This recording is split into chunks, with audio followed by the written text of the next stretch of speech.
हम ब्रह्म। ओम यजुर्वेद अध्याय 34 मंत्र 55।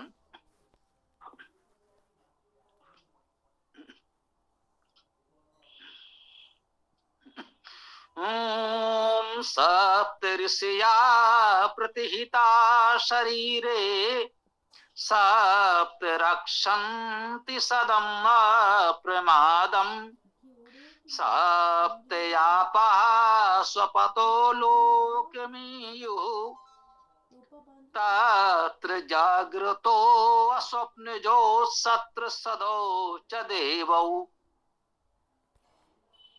सप्त ऋषिया, सात ऋषि। ये ऋषिया ऋषि का बहुवचन है, सात हैं इसलिए बहुवचन है।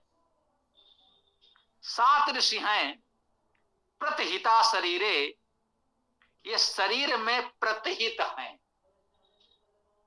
अब इस प्रतिहित को कैसे समझा जाए? प्रति तो उपसर्ग भी मान लें, ही धातु है गति वृद्धि करना, हित करना स्वाभाविक है। ही धातु का अर्थ हित करना सबसे सरलता से समझा जा सकता है। गति करना, वृद्धि करना इसका अर्थ है आपकी गति हो, प्रगति हो, वृद्धि हो, इसी को तो हित करना कह सकते हैं। प्रतिहिता शरीरे, ये शरीर में प्रतिहित है, ये शरीर में गति वृद्धि कर रहे हैं।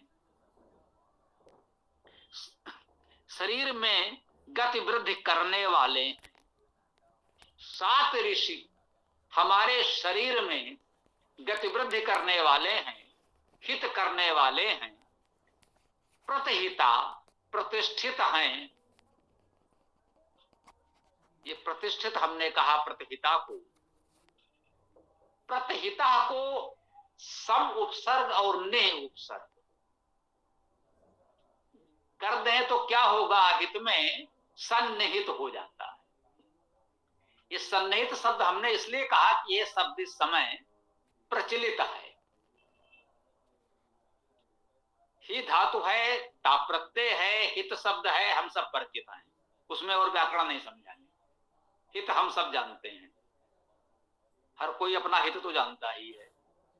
अब उस हित में सम उपसर्ग लगा सम्यक रूपेण, नि उपसर्ग लगा निश्चित निरंतर आदि के अर्थ में।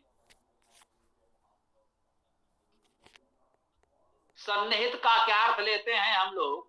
यह इसमें सन्निहित है, इसमें है, इसमें सम्मिलित है।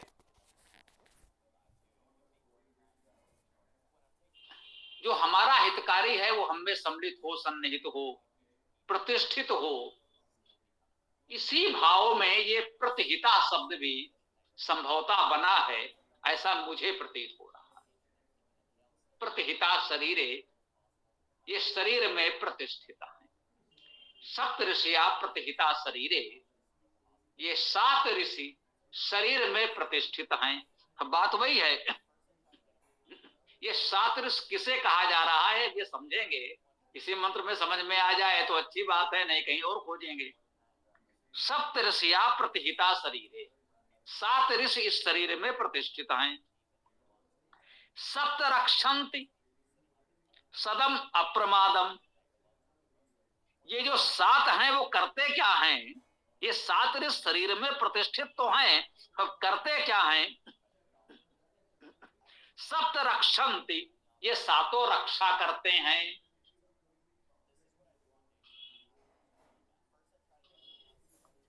सप्त रक्षन्ति, ये सात क्या करते हैं? रक्षा करते हैं। सदम अप्रमादम, सदम सद धातु का अर्थ भी स्थित होना,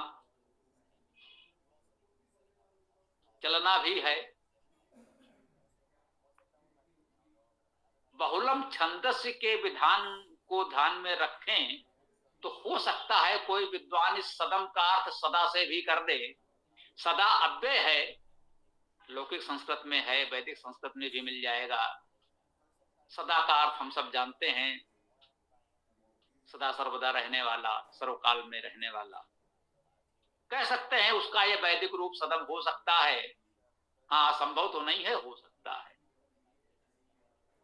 तो सदम का अर्थ स्थित भी हो सकता है, सदा सदैव भी हो सकता है। अप्रमादम, आ नहीं, प्रमाद, प्रमाद रहित,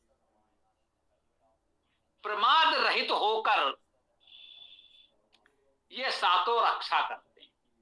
देखिए, सप्त ऋषिया प्रतिहिता शरीरे सप्त रक्षन्ति सदम,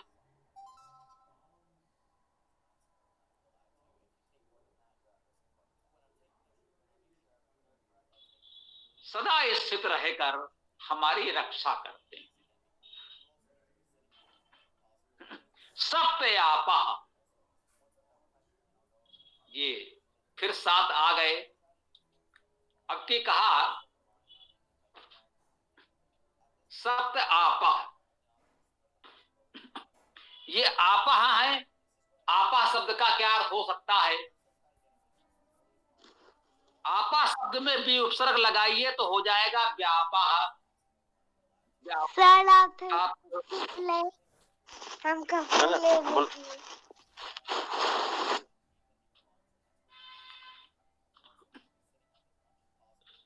ना, आपा वैदिक शब्द है, इसमें कोई उपसर्ग नहीं लगा है। अप धातु का अर्थ पालन करना है, आप धातु का अर्थ व्याप्त होना है। चलिए सहज भाव से समझें। इस आप शब्द में यदि भी उपसर्ग लगा दें तो व्याप हो जाएगा, का प्रत्यय लगेगा तो व्यापक हो जाएगा, ता प्रत्यय लगेगा तो व्याप्त हो जाएगा। स्पष्ट है, आपा का शब्द इतना स्पष्ट है, वे व्याप्त है, व्यापक है। और उपसर्ग जरा दूसरा ले आए, हाँ लग सकता है। इसे प्रा उपसर्ग लगा दें तो क्या हो जाएगा? प्राप्त, ता प्रत्यय के साथ प्राप्त हो गया।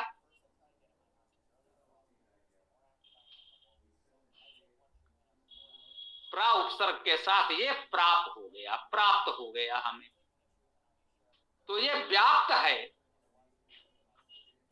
और जो सर्वत्र व्याप्त है वो हमें प्राप्त भी है। जो नहीं है तो उसे प्राप्त करने के लिए प्रयास करना पड़ेगा। जो यहां नहीं है, जो हमारे पास है ही नहीं, जो यहां उपलब्ध नहीं है, उसे प्राप्त करने के लिए तो प्रयास करना पड़ेगा। और जो व्याप्त है, व्यापक है, जो सर्वत्र व्याप्त है, वो हमें प्राप्त भी है। उसको प्राप्त करने के लिए क्या, कहां खोजना है उसे?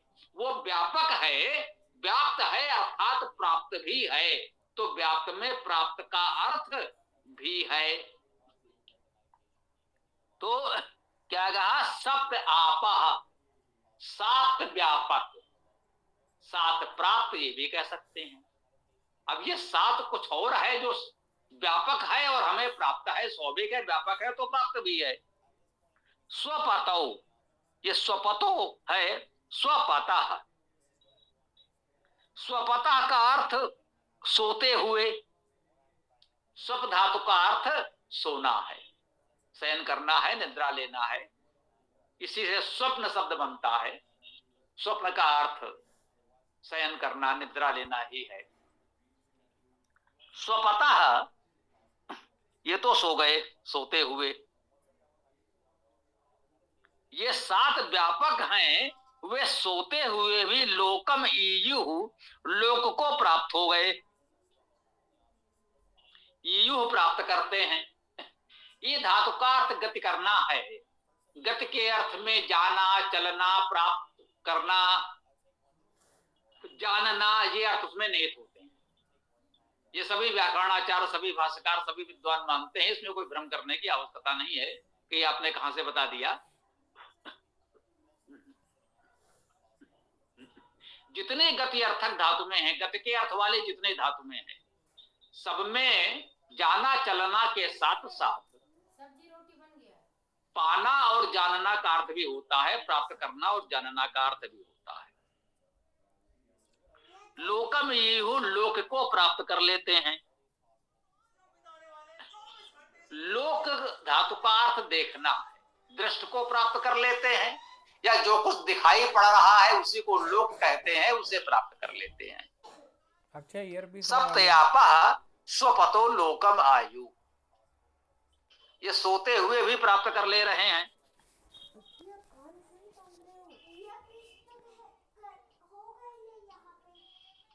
और तत्र जागृतो, तत्र वहां वे, तत्र वहां जागृतो, जागृत जागते हुए। स्वपतों के और भी अर्थ हो सकते थे। स्वापना, पत धातु का अर्थ ऐश्वर्य होना, अपना ऐश्वर्य आदि अर्थ किए जा सकते थे, हमने नहीं किए, क्योंकि आगे आ रहा है जागृतो, तो स्वपतों को जागृतों के साथ कुछ संबंध होगा, ऐसा मानकर हमने आगे बढ़ गए। स्वपतों का अर्थ शयन करना, सोना, निद्रा का अर्थ ले लिया।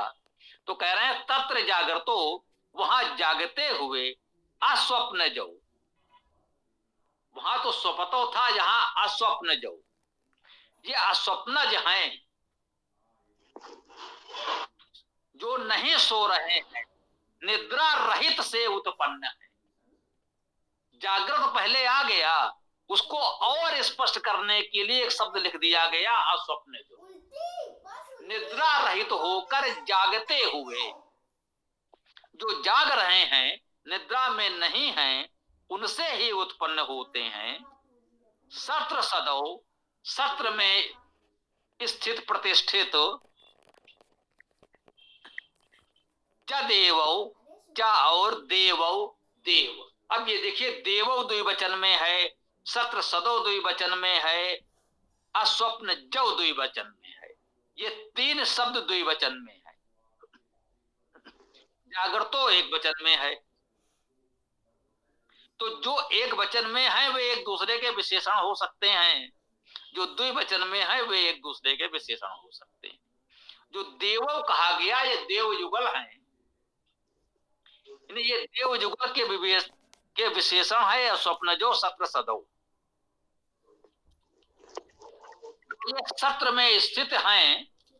सत्र का अर्थ है विस्तार करना, मनन करना, विचार करना, संबंध करना, संसर्गी होना, साथ होना, ये सत्र शब्द के ही अर्थ है। कहते हैं भाई ये सत्र चल रहा है, संसद सत्र चल रहा है। तो देखिए सत्र का, इस सत्र धातु का अर्थ ही है विस्तार करना, मनन करना, विचार करना, संबंध करना।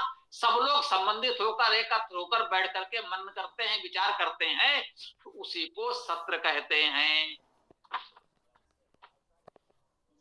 सत्र सदौ, सत्र में बैठे हुए, सत्र में स्थित।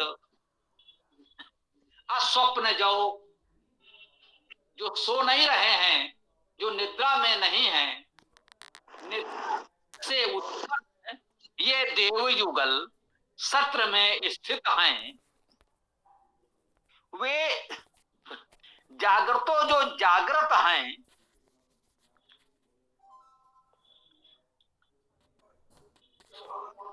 स्वपतो जो सो रहे हैं, कहा सोते जगते जैसे भी हों,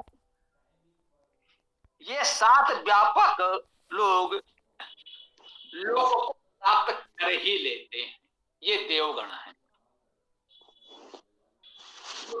युगल है यहां कहा गया है उनके लिए कि वे देव युगल जो अस्वप्नज हैं, निद्रा रहित हैं, वे सोते जगते हर प्रकार के लोक को प्राप्त कर लेते हैं। ये सप्त ऋषिया, सप्त आपा जो हैं, व्यापक हैं, वे प्राप्त कर लेते हैं। इस प्रकार का भाव हम इस मंत्र से उत्तम ग्रहण कर सकते हैं। वैसे ये मंत्र कुछ चर्चित भी है, अनेक स्थानों पर, अनेक अर्थों में, अनेक रूपों में लोगों ने इसकी व्याख्या विवेचना अपने अपने तरीके से की है। हो सकता है आप लोगों में बहुतों के पढ़ने सुनने में आया हो। हम अपनी चर्चा को यहाँ विराम देते हैं। कोई प्रश्न विचार आदि आपका हो तो रख सकते हैं। ओम खम।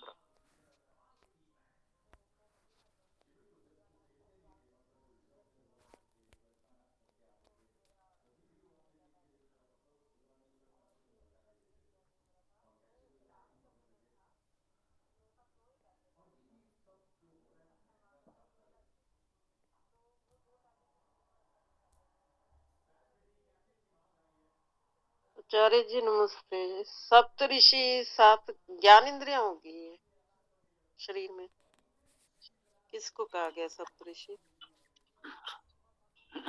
देखिए सप्तऋषि किसको कहा गया है, पर कोई भी चाहे तो अपने अनुमान व्यक्त कर सकता है।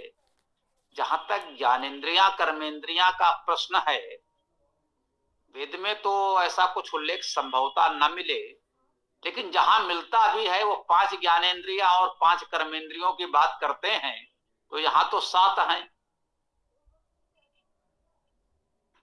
हाँ, एक बात अवश्य बता दें, जब आपने प्रश्न किया है तो उस समय रह गया, ये सप धातु भी होती है।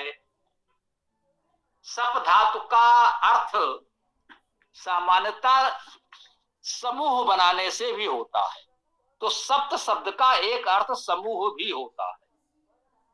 यह भी एक अर्थ है, यहाँ संभवतः नहीं लिखा है, बहुत से मंत्रों में हमने लिखा भी है, शब्दकोश धातुकोश में तो आपको लिखा हुआ मिलेगा ही। तो बहुधा ऐसा आता है कि सप्तकार समूह से भी होता है, तो सप्तऋषियाकार था, ऋषियों का समूह कह सकते हैं।